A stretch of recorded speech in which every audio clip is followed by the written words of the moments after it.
bonjour et bon dimanche.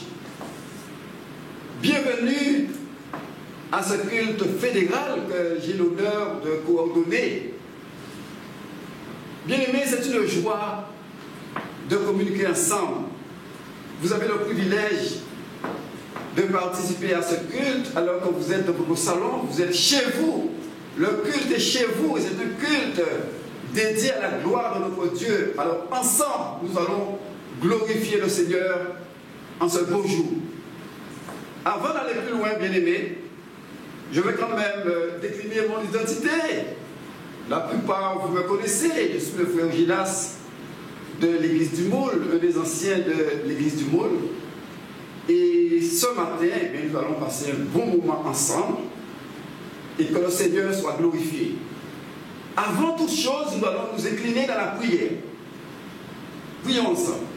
Seigneur notre Dieu, nous voulons te remercier de cette belle opportunité que tu nous donnes d'être unis en esprit chez nous pour donner gloire à ton nom. Seigneur, c'est comme une sainte convocation. Et nous avons répondu présent. Nous sommes là, Seigneur. Nous sommes tellement contents d'être là. C'est pour la gloire de ton nom. Seigneur, c'est pour nous rappeler, Seigneur, de tes nombreux bienfaits à notre égard. Aussi, Seigneur, nous te prions par ton Saint-Esprit de présider à ces moments. Conduis toutes choses, Seigneur.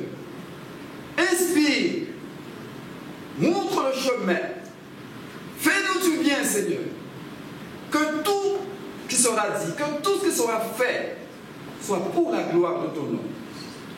Qu'il y ait dans les cœurs, dans les maisons, qu'il y ait de la paix, qu'il y ait de la joie, qu'il y ait de la liberté, qu'il y ait de la connaissance, Seigneur. C'est là notre prière à la gloire de ton nom. Au nom de Jésus, nous te disons merci. Amen. Ça va bien aimé jusque-là? Ça va bien? Alors maintenant, nous allons faire une lecture dans la parole de Dieu et nous lirons dans le livre, le prophète Ésaïe, le chapitre 61, et nous lirons les 3 premiers versets de ce chapitre 61. Je vous fais la lecture. L'Esprit du Seigneur est sur moi. L'Esprit du Seigneur, l'Éternel, est sur moi. Car l'Éternel m'a oint pour porter de bonnes nouvelles aux malheureux. Il m'a envoyé pour guérir ceux qui ont le cœur brisé, pour proclamer aux captifs la liberté et aux prisonniers la délivrance, pour publier une année de grâce de l'Éternel et un jour de vengeance de notre Dieu, pour consoler tous les affligés, pour accorder aux affligés de Sion, pour leur donner un diadème au lieu de la cendre, une huile de joie au lieu du deuil, un vêtement de louange au lieu d'un esprit abattu, afin qu'on les appelle des térébintes de la justice, une plantation de l'Éternel pour servir à sa gloire. Est-ce qu'on peut se dire Amen? Amen. Merci Seigneur. Amen. Bien-aimés, nous avons préparé tout un programme. Nous allons continuer dans ce programme. Et maintenant, ce sont des chants qui vont chanter, qui vont nous faire chanter à la gloire de notre Dieu. Voilà. La place maintenant au chant de louange et d'adoration à la gloire de notre Dieu. Amen. Bonjour bien-aimés dans le Seigneur. J'espère que vous allez bien. Que cette vidéo vous trouvera chez vous, confiné, en sécurité, avec notre Seigneur, en compagnie de notre Seigneur. Donc nous allons chanter ensemble Alléluia à notre Jésus qui est mort à la croix et nous allons dire qu'il est ressuscité des morts et que Jésus va revenir bientôt. Amen, Alléluia, quelle joie! Donc je vais vous demander, comme à l'accoutumée, de bien vouloir chanter avec moi. Amen. Merci Seigneur pour ce moment. Amen. Chante Alléluia au Seigneur.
Bonjour bien-aimés, nous sommes peuple du Seigneur, rachetés par le sang précieux de Jésus-Christ.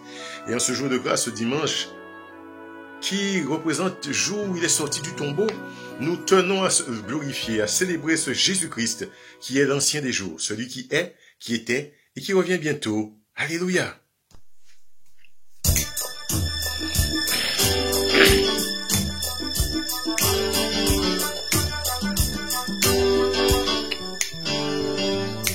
Louange et honneur, gloire et puissance appartiennent à l'ancien des jours.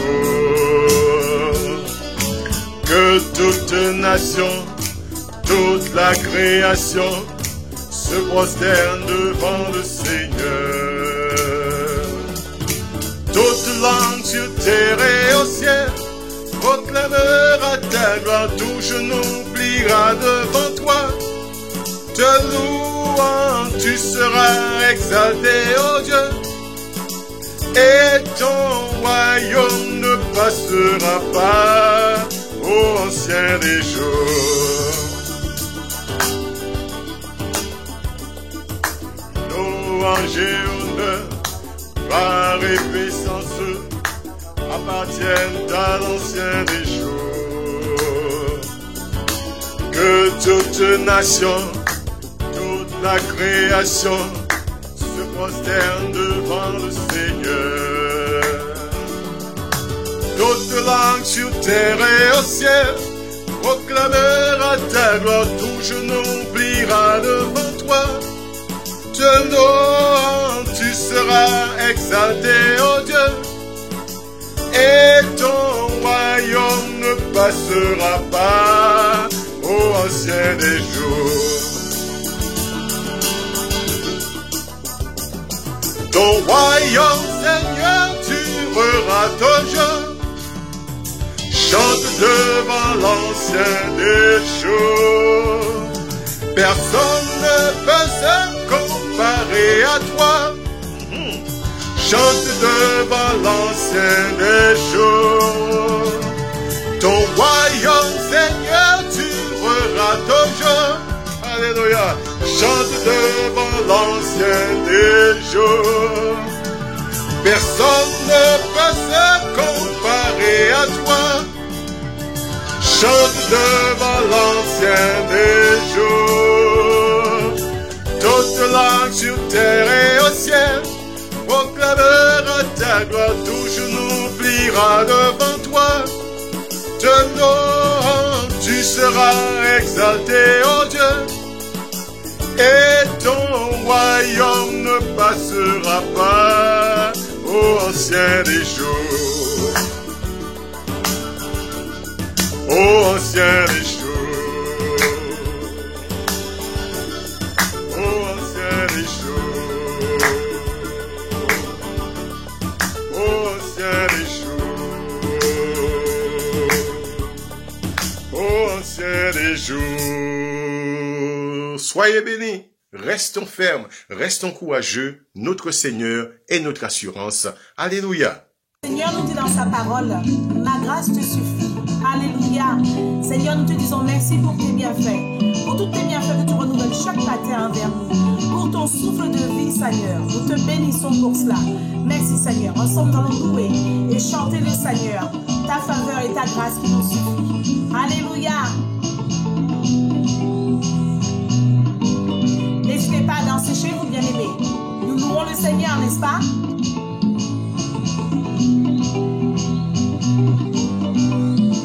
Jésus m'accorde sa faveur.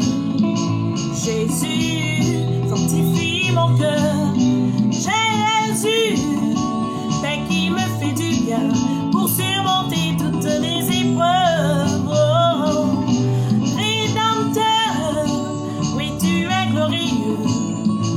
Jésus, tu es vainqueur. Jour et nuit, oui, tu veilles sur ma vie. Oui, par la foi, je marcherai. Oh, roi des faveurs, roi des grâces divines.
Alléluia.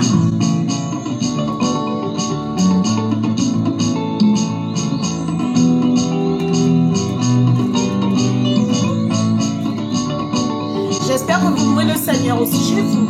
Alléluia. Jour de grâce et jour de faveur.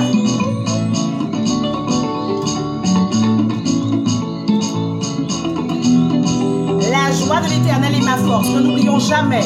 Alléluia. Bien-aimés, nous avons chanté à la gloire de Dieu. Dieu aime ça. Et la Bible nous dit que Dieu sied au milieu de ce peuple. Et Dieu se réjouit. Dieu aime la louange. Nous avons chanté à la gloire de Dieu. Merci Seigneur. Vous avez aimé? Amen. Merci Seigneur. Et bien maintenant, nous allons passer à une phase très importante. Maintenant, c'est Dieu qui va nous parler. Nous avons chanté à sa gloire. Maintenant, c'est lui qui va nous parler au travers de son bien-aimé, son serviteur, notre frère Sita. Bien-aimés frères et sœurs en Christ, amis internautes, je vous salue très fraternellement dans le nom du Seigneur Jésus. Avec vous, ce matin, le frère Sita, de l'église ancienne de l'église baptiste du Moule. Je suppose que vous avez passé un agréable moment, que vous avez apprécié ces chants et que vous vous êtes fait beaucoup de bien dans la présence du Seigneur. Ce matin, je voudrais que nous méditions ensemble sur ce thème, comment se positionner dans ces temps de la fin. Quelle attitude que nous devons adopter. Pour introduire ce sujet, faisons une lecture dans le livre de l'Exode au chapitre 14. Auparavant, permettez-moi, pour une meilleure compréhension, de situer le contexte. Dieu vient de libérer son peuple de l'esclavage de l'Égypte sous la conduite de Moïse. Après l'avoir libéré, Dieu va faire passer le peuple par un chemin qui n'est pas le plus court. Il va lui ordonner d'emprunter le chemin qui conduit au désert vers la mer Rouge. Pharaon, qui jusqu'ici avait dû laisser partir le peuple, va changer d'avis. Avec sa troupe, il se lance à la poursuite des enfants d'Israël. Lisons donc Exode chapitre 14, versets 10 à 13. Au verset 10, il nous est dit, Pharaon approchait, les enfants d'Israël levèrent les yeux, et voici, les Égyptiens étaient en marche derrière eux, et les enfants d'Israël eurent une grande frayeur et crièrent à l'Éternel. Il dit à Moïse, n'y avait-il pas de sépulcre en Égypte, sans qu'il fût besoin de nous mener mourir au désert? Que nous as-tu fait en nous faisant sortir d'Égypte? N'est-ce pas là ce que nous te disions en Égypte? Laisse-nous servir les Égyptiens, car nous aimons mieux servir les Égyptiens que de mourir au désert. Moïse répondit au peuple, ne craignez rien, restez en place et regardez la délivrance que l'Éternel va vous accorder en ce jour, car les Égyptiens que vous voyez aujourd'hui, vous ne les verrez plus jamais. Amen. Nous voyons, à travers cette lecture, qu'il y a deux attitudes diamétralement opposées. Celle du peuple d'Israël, qui est caractérisée par l'angoisse, par la peur, par l'agitation, même par le rejet. Et celle de Moïse, qui est caractérisée par le calme, la sérénité, l'assurance. Comment expliquer la différence entre ces deux attitudes? Eh bien, la réponse se trouve dans la parole de Dieu. Exode chapitre 14, premier verset. L'Éternel parla à Moïse et dit, et au verset 4, il est dit ceci, j'endurcirai le cœur de Pharaon, et il les poursuivra, mais Pharaon et toute son armée serviront à faire éclater ma gloire, et les Égyptiens sauront que je suis l'Éternel. Donc, on voit que Moïse a reçu une révélation. Moïse savait les intentions de Dieu. Il connaissait la voix du Seigneur. Tandis que les enfants d'Israël ne connaissaient pas ce qui allait se passer. Et voilà la différence. Et dans les temps dans lesquels nous sommes, nous pouvons dire que les temps sont difficiles. L'apôtre Paul lui-même nous a dit, quand il parlait aux Corinthiens, il dit, voici ce que j'estime bon à cause des temps difficiles qui s'approchent. Et à Timothée, il va dire ceci, sache que dans les derniers jours, il y aura des temps difficiles. Et aux Éphésiens, il a rajouté, rachetez le temps, car les jours sont mauvais. Nous vivons aujourd'hui, vous vous en êtes sûrement rendu compte, des événements dramatiques à l'échelle planétaire, avec des répercussions catastrophiques imprévisibles. Jésus nous a qualifié ces moments de phénomènes terribles. Les fléaux qui frappent le monde ne sont pas le fruit du hasard. Jésus-Christ, le Seigneur, nous a prévenus. Luc 21, 11, il y aura de grands tremblements de terre, et en divers lieux, des pestes, des famines, il y aura des phénomènes terribles, de grands signes dans le ciel. Et il a ajouté, tout cela ne sera que le commencement des douleurs. Pourquoi l'annonce de telles prédictions? Il faut savoir que le Christ Jésus, il est Seigneur, il est souverain. Et il règne sur tout l'univers. En Jean chapitre 13, verset 19, il va ajouter, dès à présent, je vous le dis, avant que la chose arrive, afin que, lorsqu'elle arrivera, vous croyiez à ce que je suis. Le Seigneur veut que ses disciples sachent qui il est pour eux. Notre Seigneur veut nous faire réaliser qu'il règne sur tout l'univers et que rien ne lui échappe. Et que ces événements douloureux font partie intégrante de son plan. Dieu est amour. Ce n'est pas lui qui sème la mort. Ce n'est pas lui qui envoie la désolation.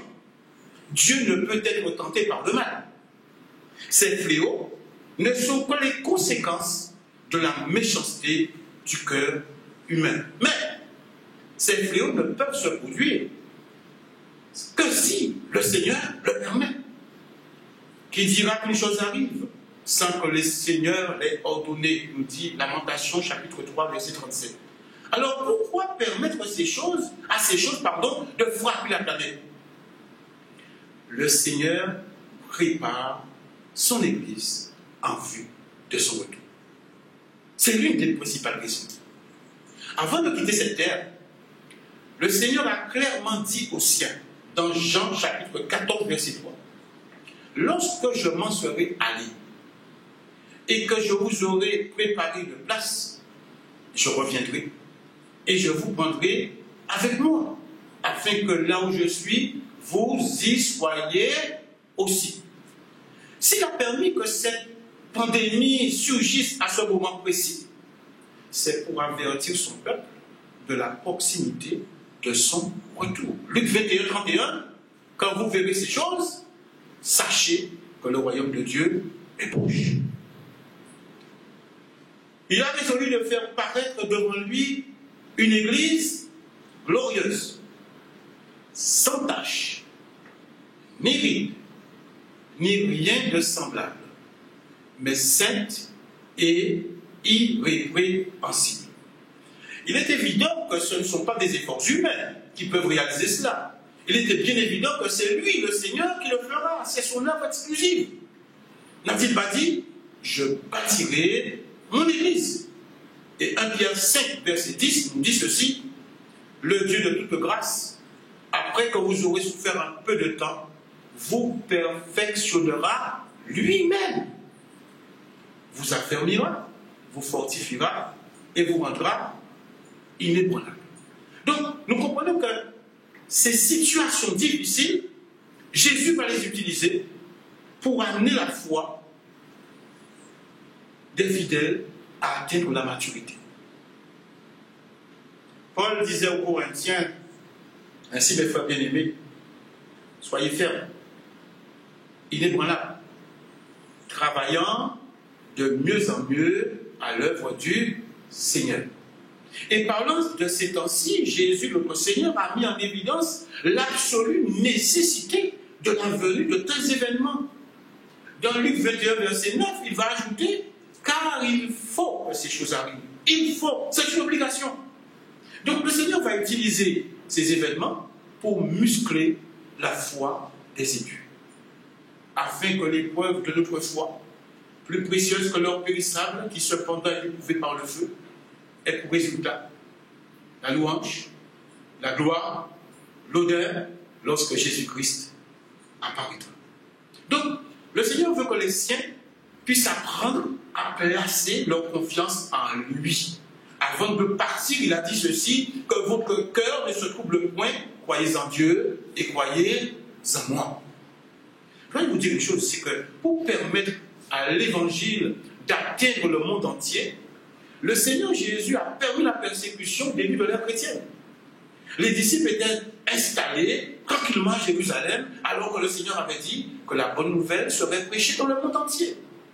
De même, dans ces temps dans lesquels nous sommes, qui précèdent son retour, Christ va permettre la venue de certaines situations difficiles pour atteindre ses objectifs.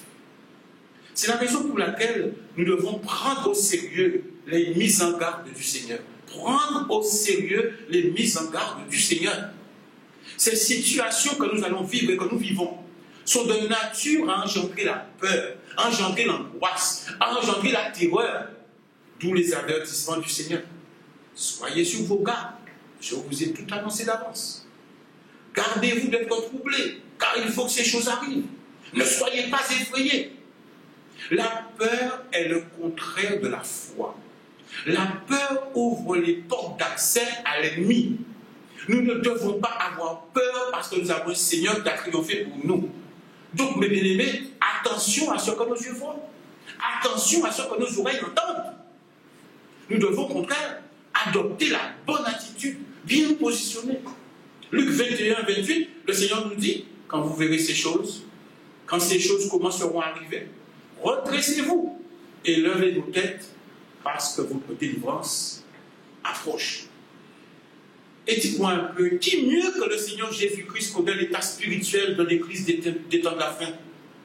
N'a-t-il pas dit, quand le Fils de l'homme viendra, trouvera-t-il la foi sur la terre? La foi, ce n'est pas seulement croire en l'existence de Dieu.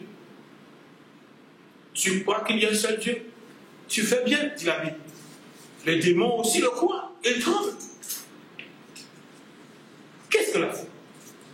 Hébreux 11, verset 1 nous dit la foi est une ferme assurance des choses qu'on espère.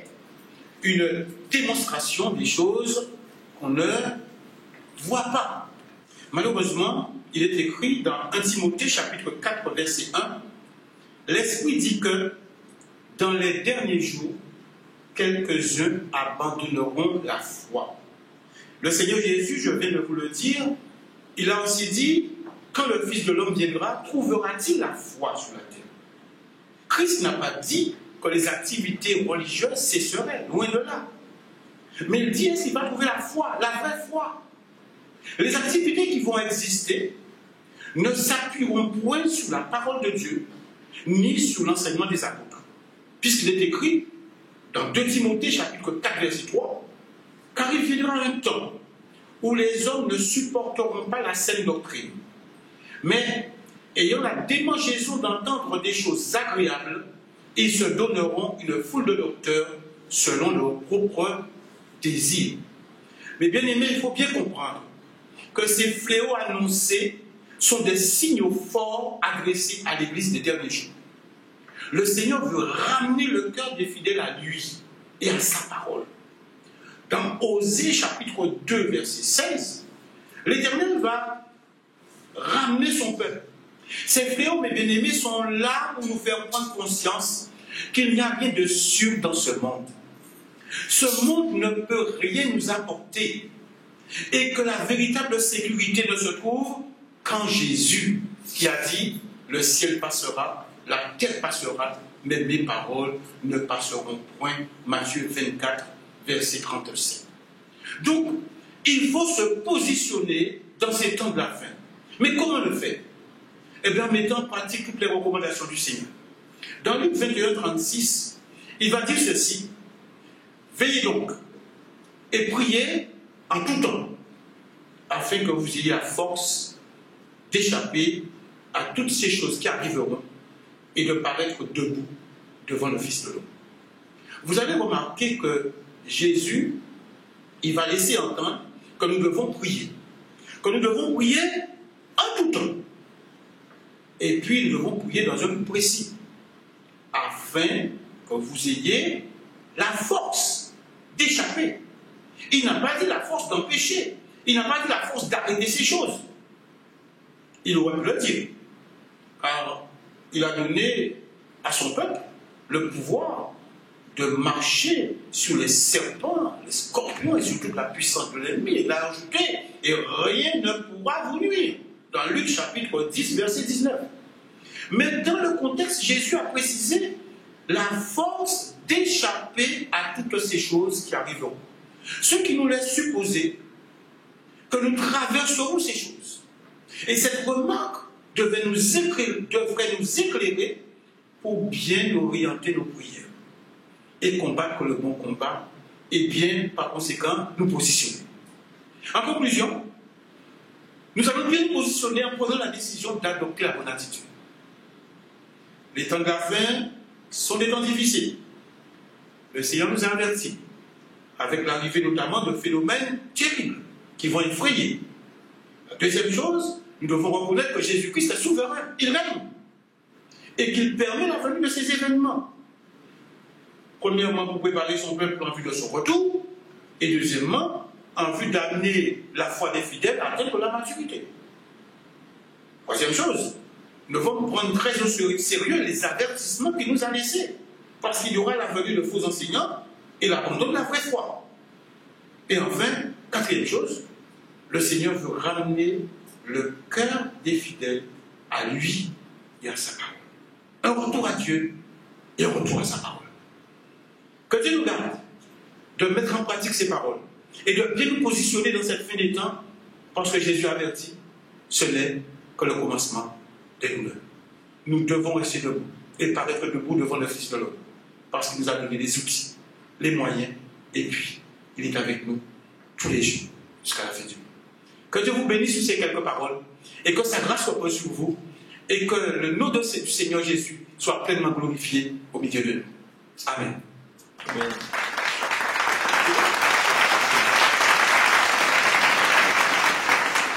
Bien-aimés, au travers du message de notre frère Sita, nous avons bien compris que nous sommes véritablement dans les temps de la fin. Mais comme il l'a dit, le Seigneur est au contrôle. Il contrôle toutes choses. J'ai retenu une phrase de notre frère qui nous disait de prendre au sérieux les mises en garde du Seigneur. Prendre au sérieux les mises en garde du Seigneur. Maintenant, bien-aimés, nous allons partager quelques annonces avec notre frère Dick Dominique, pasteur, mais aussi président de la Fédération des Églises évangéliques baptistes de la Guadeloupe. Bonjour à toutes nos églises de la Fédération baptiste. Bonjour à tous nos sympathisants, tous nos partenaires, les unions d'églises du CNEF 97.1. Bonjour à notre partenaire, la mission chrétienne Borel-Lamentin. J'espère en tout cas que vous avez eu un très bon culte ce matin et que Dieu vous a parlé au travers du message de sa parole qui nous a été donné par notre frère Sita de l'église du Moule. Dans ce temps de confinement dû au Covid-19, j'aimerais vous informer de nos activités, de nos projets en cours pendant cette crise pandémique que nous traversons. Et je voudrais tout d'abord ce matin m'adresser au nom de la Fédération, du bureau administratif et du collège pastoral, adresser notre soutien et notre solidarité à tous ceux qui ont été touchés de près ou de loin par le virus et voire même la perte d'un parent ou des amis, et vous assurer de nos prières. Nos prières pour traverser cette épreuve et surtout en sortir grandis. Nous avons dans toutes nos communautés un nombre important de personnes travaillant dans le domaine du social, de la santé, et je voudrais saluer votre courage dans cette situation inédite et vous rassurer que nos prières ne manqueront pas, elles ne feront pas défaut. Il est aussi important que vous sachiez que les ministres du culte, qui sont les pasteurs associés aux anciens, aux diacres et aux autres responsables, sont constamment à l'œuvre pour maintenir le lien avec les fidèles, afin d'accompagner, d'encourager chacun dans le développement de sa foi par les moyens virtuels que nous connaissons et que nous utilisons massivement aujourd'hui. Béni soit Dieu, le confinement a du bon parce que nous utilisons ce moyen énormément et il nous est certainement utile. Donc nous ressortirons enrichis de ce confinement. Conscient aussi de l'impact que cette crise a et aura sur l'ensemble de nos communautés et bien sûr sur chacun de ses membres. J'encourage chacun à rester engagé et responsable au soutien de leur communauté par la prière, en prenant des nouvelles des uns et des autres, par vos dons, par vos offrandes, par vos dîmes, selon la mesure de ce que Dieu permet à chacun. Et ceci pour que l'Église locale soit en capacité de continuer d'assumer ces charges qui lui incombent. Utilisez donc les dispositifs qui sont mis en place par vos églises locales.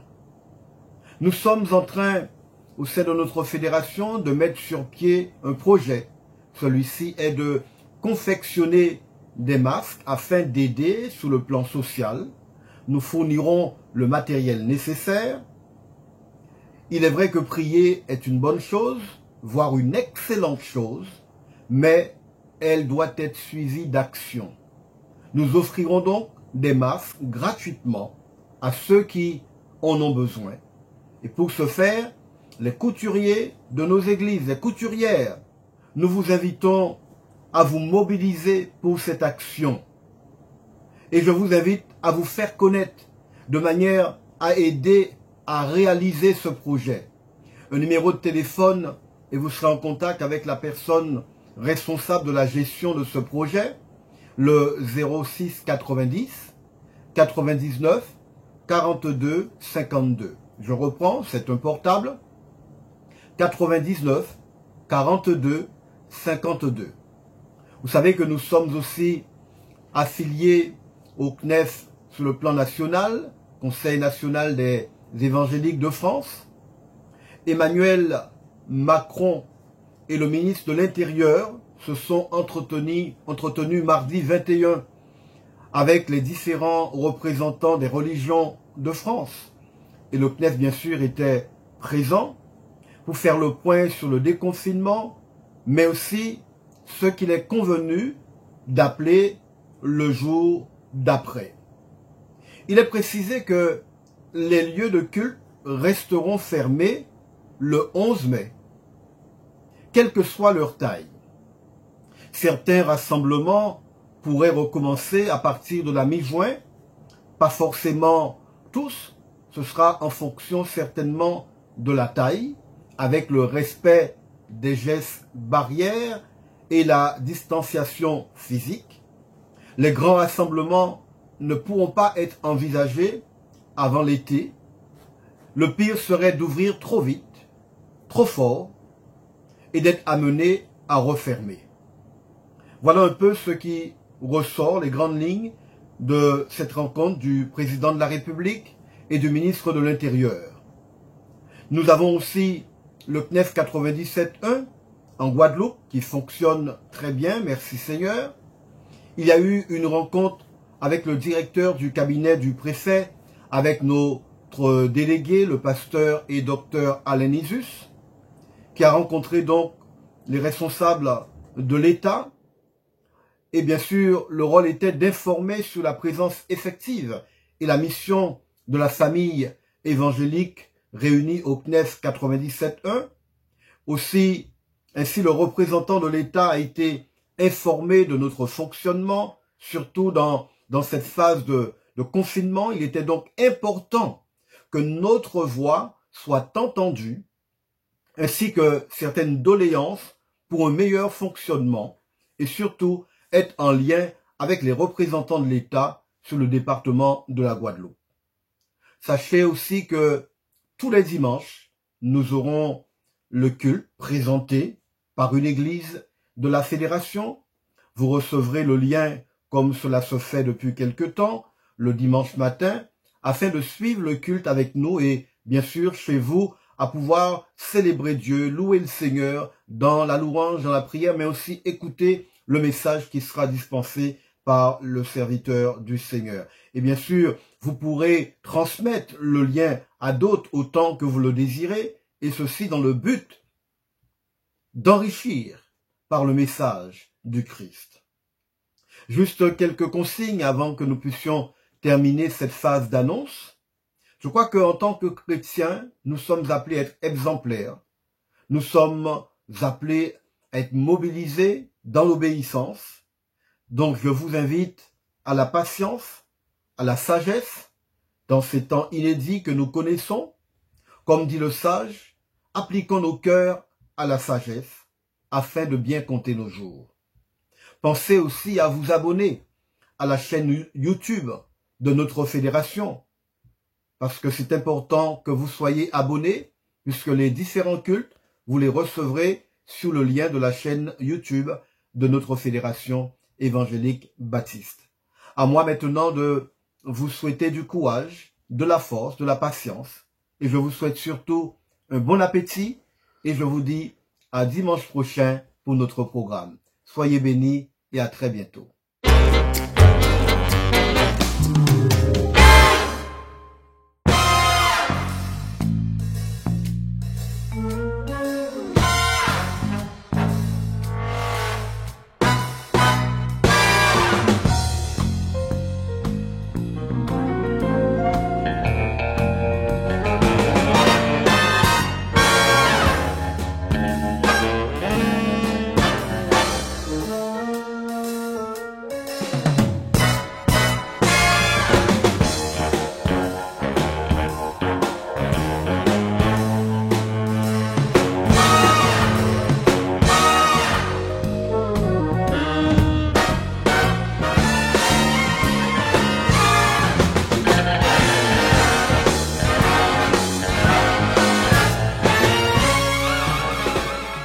Merci à toi, mon frère Martial. Bonjour à tous, bonjour frères, bonjour sœurs.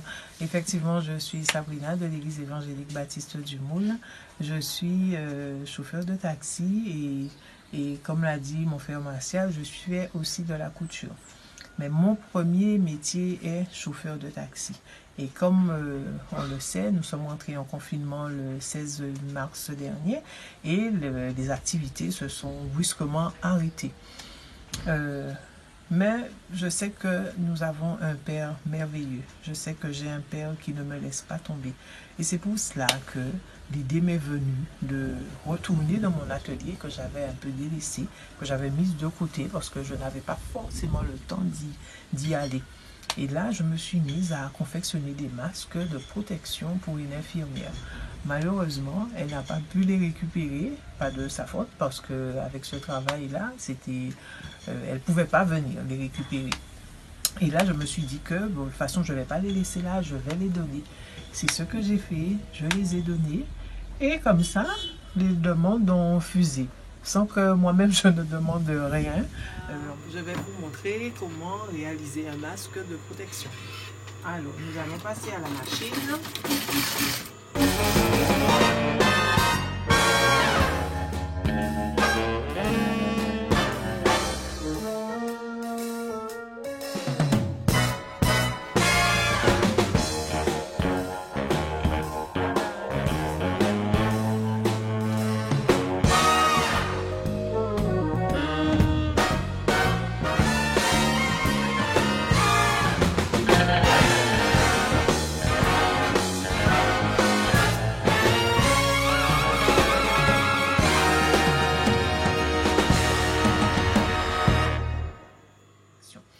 Voilà, si vous en voulez, n'hésitez pas à me contacter sur le numéro qui va s'afficher au bas de l'écran.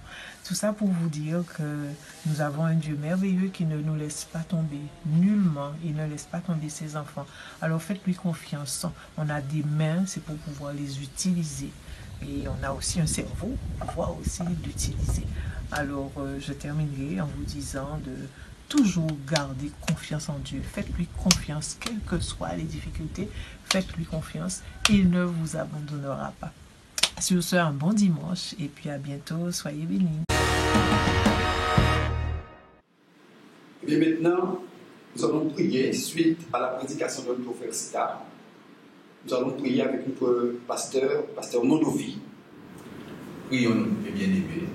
Père Saint, nous te disons merci pour ta parole. Tu as utilisé ton serviteur pour encore nous encourager. C'est vrai, nous vivons des temps difficiles et combien l'Église a besoin de se positionner. Notre mission, ce n'est pas d'arrêter tout ce qui se fait, mais de pouvoir tenir ferme dans la foi.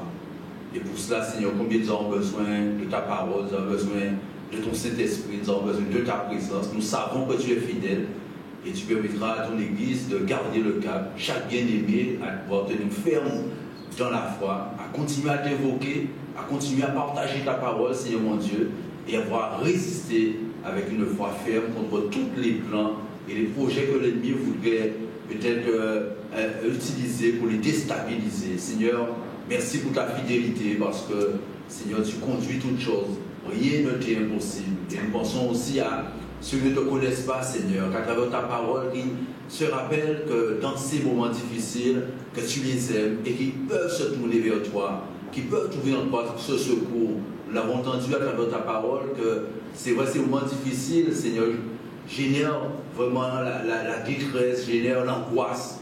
Et combien souffrent, combien, Seigneur mon Dieu, sont éprouvés, Seigneur, à travers les circonstances qu'ils vivent en ce moment. Mais nous savons que tu aimes l'homme. Et ton désir, ce n'est pas que nous mourions, mais que nous puissions changer et nous tourner vers toi. Alors merci pour ceux que tu vas encore toucher leur cœur. Merci pour ceux qui vont se tourner vers toi. Merci pour ceux qui vont recevoir ce qu'ils ont entendu de ta parole et savoir qu'il y a un Dieu qui les aime. Nous te louons et te bénissons pour cela, Père. Au nom de ton Fils Jésus. Amen. Bien-aimés Sabbat, nous avons passé ensemble un très bon moment. Alors que c'est beau d'être ensemble. Ça fait toujours du bien. En tout cas, nous arrivons au terme de cette belle matinée. Je vous souhaite un bon dimanche. Voilà. Un bon dimanche. Un bon lundi, un bon mardi, un bon mercredi, un bon jeudi, un bon vendredi, un bon samedi. Et rendez-vous, Dieu voulant, dimanche prochain. Nous allons encore et encore nous faire du bien. Bien-aimés, restons comme nous le sommes déjà, de bons citoyens. Respectons les règles qui nous ont été fixées, les gestes barrières dans le confinement, comme nous entendons souvent, restez à casa, à moins qu'il y ait quelque chose d'important à faire, mais nous sommes tenus de rester chez nous, d'être confinés comme on le demande. Mais aussi écoutons les nouvelles, parce que les choses évoluent tous les jours. Restons vigilants, voilà. Et que le Seigneur nous garde, que le Seigneur nous protège. Voilà. J'aimerais lire un tout dernier verset, dans 1 Corinthiens chapitre 15, et le verset 58, nous lisons ce qui suit. Ainsi, mes frères bien-aimés, soyez fermes, inébranlables, travaillant de mieux en mieux à l'œuvre du Seigneur, sachant que votre travail ne sera pas vain dans le Seigneur. Bien-aimés, ne soyons pas des auditeurs oublieux. Repassons dans nos cœurs tout ce que nous avons entendu. Et qu'en nous, le Seigneur soit vraiment glorifié jusqu'à son retour. Amen. Amen. Je vous souhaite encore un bon dimanche. Voilà. Et à dimanche prochain. Amen.